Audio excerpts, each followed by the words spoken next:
but I recognise it's been a really important, busy year, and this space obviously sort of has multi-dimensions to it. There's a lot of different work that goes on. I'm also aware that some or quite a bit of what goes on here can't necessarily be talked about all the time. It isn't, although we're really proud of what you're doing, we can't necessarily tell the world what you're doing here. And therefore, it makes it really important to say thank you, to acknowledge that. Because although we're not saying it to the whole world for reasons that are obvious to you. Akrotiri, welcome back to Undercover Irish. In today's episode of Akrotiri, I want to go into international affairs and geopolitics, but through an Irish lens. In other words, I want to treat something that's happening today and look at it and understand it in Irish history or from an Irish point of view. And to start this off, Akrotiri, the first point I'd make is that sometimes we see things in the news, on the radio, on the television, and certain things are presented as fact without any explainers or explanation behind them. And this week was one of those times where something like that just jumped out at me immediately. And I couldn't help but see it through Irish history's lens. And what I'm talking about is in the current ongoing war in the world, the war that's ongoing against Iran and the war in the Gulf. Part of that now has drawn Cyprus into the story. And the reason Cyprus is in the story is because there are British army bases in Cyprus. And these bases have come to prominence because there's a debate as to whether the British will use them or allow them to be used by the United States of America. And nowhere in that news story is it ever explained, or rarely if so, why the British Army have bases in Cyprus. And to understand this, I come back to Irish history. So anyone with an understanding of Irish history, a basic one, will understand that Ireland is partitioned currently, and that after a long period of colonisation and imperialism, finally in 1920, 1921, a war was waged with overwhelming critical mass support across the island, which resulted in the treaty, a negotiated settlement which partitioned Ireland in two. And the reason this reminds me of Cyprus, or the reason I think we need to understand that in order to understand Cyprus, is because so often we see that Irish history is not unique, it's linked to the history around the world, in particular our experience as a colonial nation, or a nation that was a colony under imperialist control. And this period is extremely important to understand. To give you the kind of microwave version of the history in the lead up to that, Ireland suffered a colonial experiment from the 12th century to 13th century onwards. I won't go into every single detail, but essentially you've got a couple of hundred years of the English first and then subsequently Britain trying to copper fasten their rule and their control over Ireland. We've touched in other episodes about elements that has taken, including the oppression of the Irish language and other aspects of the nation. And finally, in 1801, after the 1798 rebellion, Ireland was subsumed into the Active Union. It became part of Britain officially, despite being a colony. And this was the copper fastening of British rule in Ireland. Now, fast forward 100 years later, you have, in that period, Ungurta Moor, the famine. You have the land war. You have rural and agrarian agitation. And you have the Gaelic revival, a revival of nationhood in the end of the 20th century. This takes many forms: sporting, music, and linguistics. And it kind of gives a springboard to the next generation. And you have the 1916 Rising, which declares the proclamation of the Irish Republic, and it's a call to arms in the midst of the First World War, the Great War. It's a call to Irish Republicans to rally behind the Republic. And then you have the outbreak of what some call the War of Independence, some call the Tan War, some call the Anglo-Irish War. And on one side, you've got a government declaring for the Republic, backed by the Irish Volunteers or the Irish Republican Army, And on the other side, you've got the British occupation working in league with the Royal Irish Constabulary to suppress it. Now, the reason why this is important to understand in the context of today's news around Cyprus, or this week's news around Cyprus, and why there are British Army bases there, is because we need to understand what happens when imperial nations withdraw from their colonies. They don't do it cleanly, they don't do it fairly, and they certainly don't do it with the idea that the colony they are leaving is destined for success, or that they want it to be destined for success. To look at this, let's look at it from the other perspective. As Britain leaves Ireland, let's first of all remember Britain doesn't leave all of Ireland. So, as part of Britain's control of Ireland, one of the things that they did to foment disharmony and disunity within Ireland and to create a divide and rule was the plantations, which brought in a group of people which were loyal to Britain and put them into place of the native Irish people. They then set up a political system which revolved around that group of people. It became known as the Protestant ascendancy. And through all of these things, they fomented sectarian tensions within Ireland between Protestantism and Catholicism. That wasn't always obviously the case. The United Irish Rebellion was unified between Catholics and Presbyterians and some Protestants, but in most cases, the sectarian division that was fostered by Britain and Ireland was their divide and rule. And so when it came that the treaty was on the horizon, their first priority was to ensure that Ireland would not be a unified nation, preventing it from flourishing, from thriving, and from going forward onto the world stage unified. So back came the sectarian division. In the north of the country, where the traditional province of Ulster has 9 counties, they carved off 6 of those to create a gerrymandered state, an artificial state which would remain part of the United Kingdom and which had an inbuilt majority in favour of that. An undemocratic move, obviously, and something that's completely synthetic, it's completely artificial. It served 2 purposes. It kept a British foothold in terms of a statelet on the island, and secondly, created or it fostered further disunity within the island of Ireland along sectarian lines. Now, why did they do that? Well, the obvious example is to keep a foothold on the island in the form of a state. The second reason is to ensure that no state thrives into the future. You know, they're not leaving behind something that they want to flourish. And this is a nice way of doing that. So that's partition, it's divide and rule, it's divide and conquer. The second thing that they want to focus on is that their economic and military interests won't be adversely affected by their withdrawal from a portion of the island, as happened in the Irish case. You think about, from the British point of view, what was Ireland's role within the British Empire at that point. The 2 main things were, or perhaps the 3 main things were, it was a source of cheap food for Britain, and we saw that during Ungurta Moor. While Irish people starved, food was exported from the country.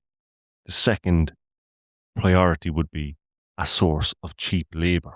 As long as Ireland could remain underdeveloped economically, and this was part of the priority of empire, then you'd have a flow of cheap labour.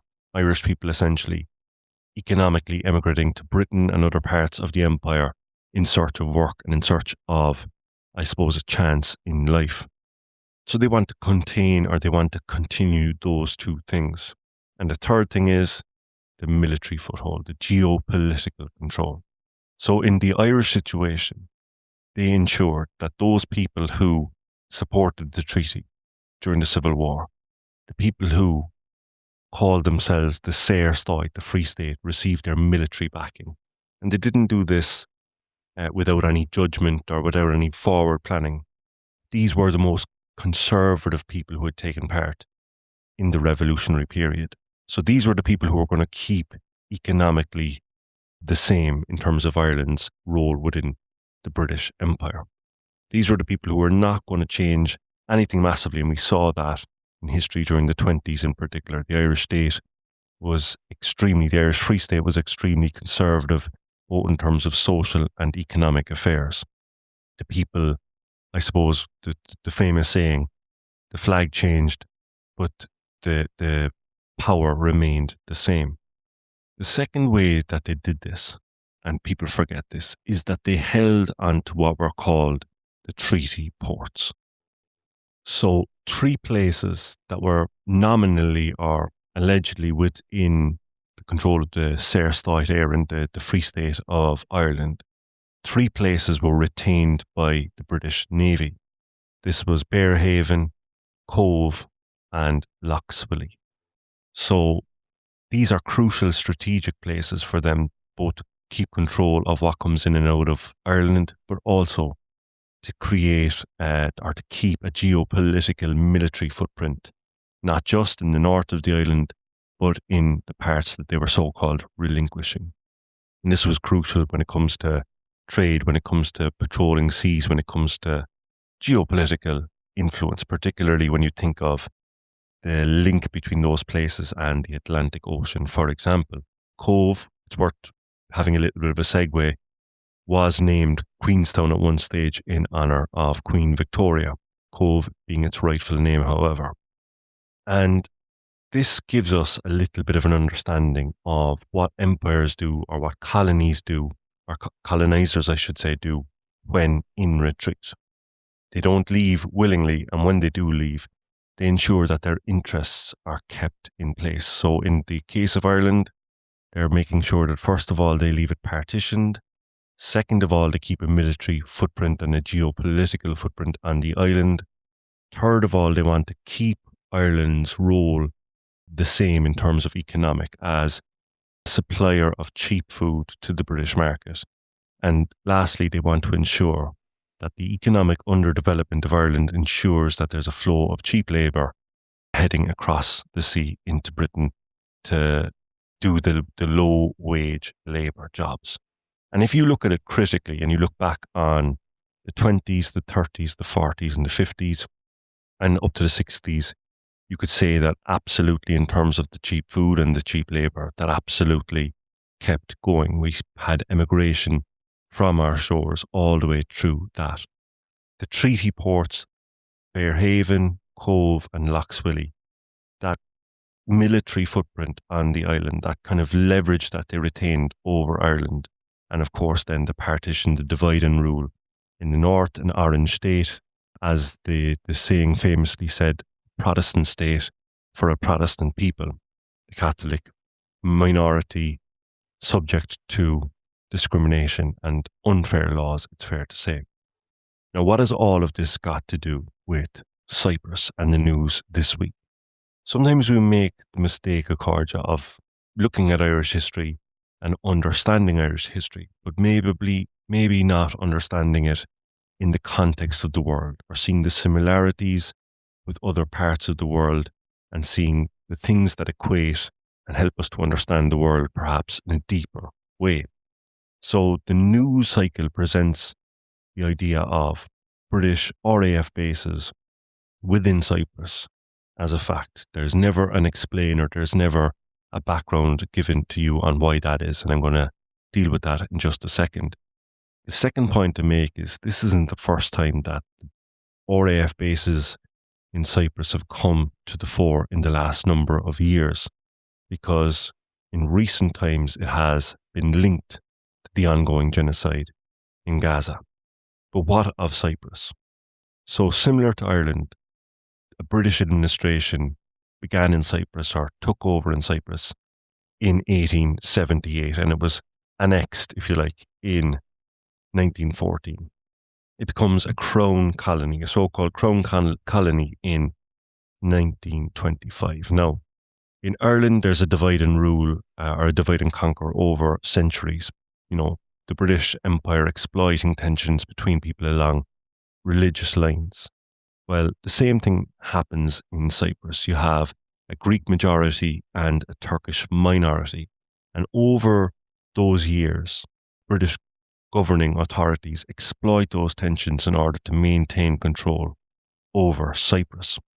Now, you might say, well, Cyprus got its independence, and indeed it did. The Zurich and London agreements of 1959 and 1960, with guarantor powers of Britain, UK, Greece, and Turkey.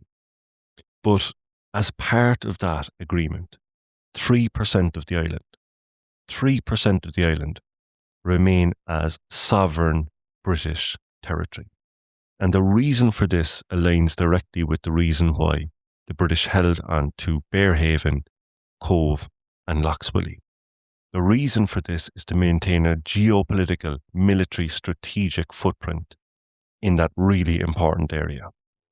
There's also then the fallout. There's communal violence, 1963 and 1964, all as a result of decades of fomenting and fostering division between the minority and the majority on the island. And of course, this leads to a Greek-backed coup in July 1974, I should say, and a Turkish invasion in July 1974. That means there's been partition on the island since 1974. So again, we've got an equation or a link with Ireland's experience post-colonial. And when I say post-colonial, I'm mindful, of course, that that situation is not over by any stretch of the imagination. But you have partition in Ireland, and now you have partition in Cyprus as well.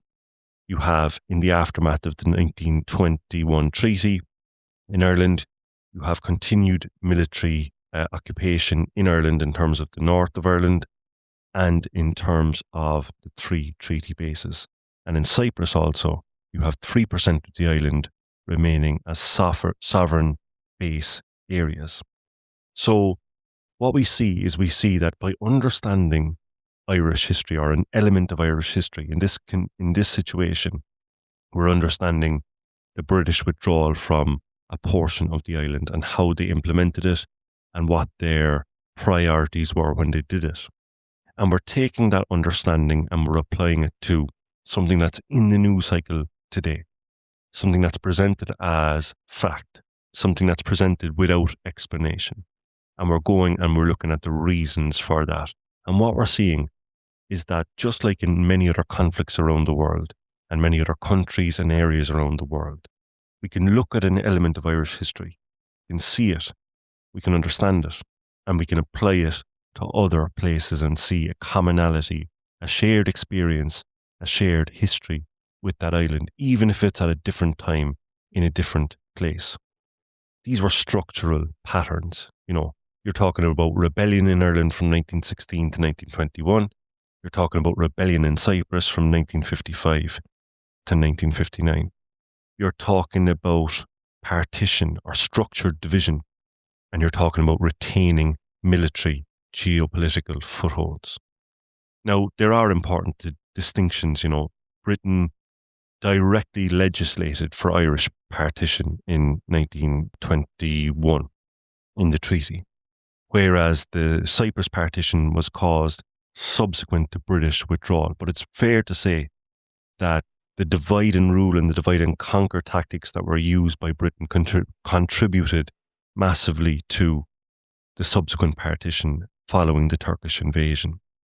Ireland did regain the treaty ports in 1938 as a result of the ending of the economic war of the 1930s. But it came at a cost. It came at a time when Ireland was paying Britain money, as opposed to the idea that Britain would pay Ireland money in reparations for generations, centuries of economic exploitation. And also, as we know from the news cycle this week, Cyprus still is in a situation where British bases remain on its territory to the present day. So this leaves us with a couple of questions. What does sovereignty really mean? In the Irish context, the Saoirseáid, the Free State, 1922, it has the name of the Saoirseáid, the Free State. But questions remain when we look back on it, of course. How free was the state in reality? I'm not just talking about the social ideas of the time or the social policies of that particular government, but if we think about the idea that a free state would describe itself as a free state when you have a situation where partition is being copper fastened on the island, a line drawn right down through the nation. When you've got a situation where the ports, the most important ports are being retained in the possession of the former colony or former colonial power, if you like. Is independence full sovereignty if strategic territory is retained by the former colony? And in closing, Akrotiri, I suppose empires leave behind not just the devastation of generations or centuries of exploitation, but they leave behind lines in a map. They leave behind bases, and they also leave behind constitutional fault lines and societal fault lines. So in this podcast, Akrotiri, I want you to think about two things. First of all, think about world history and think about the parts of world history that we are told in the news cycle and the parts that are omitted, the parts that are given just as if they've always been that way. In the case of Cyprus, it's the omission of the fact that Britain retained 3% of that island even when disengaging from it. And think about how, in this podcast, I have the tagline, Uncovering Ireland's Hidden Curriculum. And sometimes in uncovering that hidden curriculum and hopefully understanding it a little bit deeper, we can take what we learn about Irish history, about the history on this island. We can take it, we can understand it. Not alone can it inform us about Ireland today, but sometimes it can also help us to understand world history through our own lens, through Irish history lens. Akrotiri, if you've enjoyed this episode, please share with a friend. Please support on Patreon. My eternal thanks to those who support on Patreon. Gurav Mila Mahagwiv Akrotiri.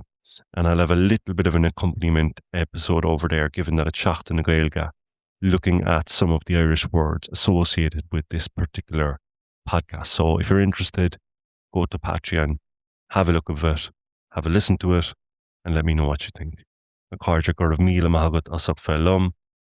Until the next time, Akrotiri, Berigi Bua, agus Slán go fóill.